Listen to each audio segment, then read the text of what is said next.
addition to funding bat coronavirus research at the Wuhan Institute of Virology, we're now learning that Anthony Fauci conducted research on other animals too, dogs. Not just to study them, but to kill them. According to documents obtained by the White Coat Waste Project, last year the National Institute of Allergy and Infectious Diseases, that's the place that Fauci runs and has for many years, paid $400 grand a year to run it, gave money to the University of Georgia to infect 28 beagles with parasites. They allowed the dogs to develop infections for months, and then they killed them. Kathy Guillermo is the senior VP at PETA, and we are happy to have her on tonight. Kathy, thanks so much for coming on. My pleasure. What's, hurting dogs under any circumstances, I think, is deeply upsetting to most normal people, certainly to me. You could probably make a case, if they're going to save your child's life, okay. It doesn't sound like this research was essential. Was it? It wasn't essential. The most we'll probably see out of it is a published paper that will get a little status for the experimenter. But this is unfortunately the case with all experiments on animals. And this is why PETA is saying that the leadership at NIH, Fauci and his boss, NIH Director Francis Collins, have to go. They continue to back this failed paradigm of animal experiments. And we know that the 60,000 dogs who are in laboratories now and the 110 million animals who will die by the end of this year in laboratories will fail to lead to anything to help humans 90% of the time.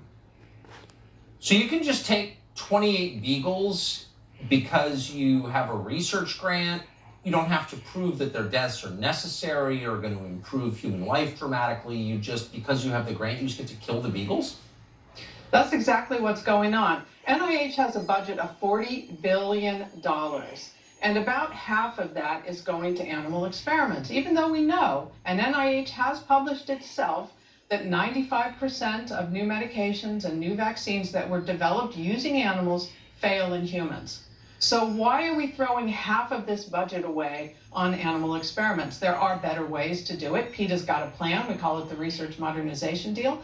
And it's a very common sense, straightforward way to get us out of this quagmire that has been in place for the last 70 years that NIH continues to support.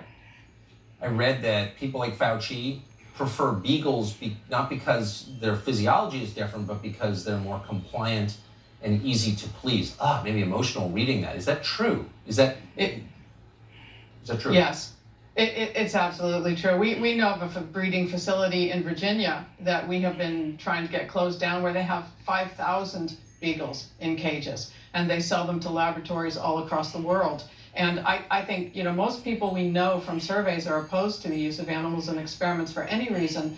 But if everybody knew that they're an utter failure, and that while we wait for cures for Alzheimer's disease and Parkinson's disease and a plethora of other diseases, we're not spending our research dollars where they belong. And the 60,000 dogs in the laboratories in this country right at this moment are not going to lead to cures for human beings. They're choosing the dogs specifically because they're sweet and they want to please you.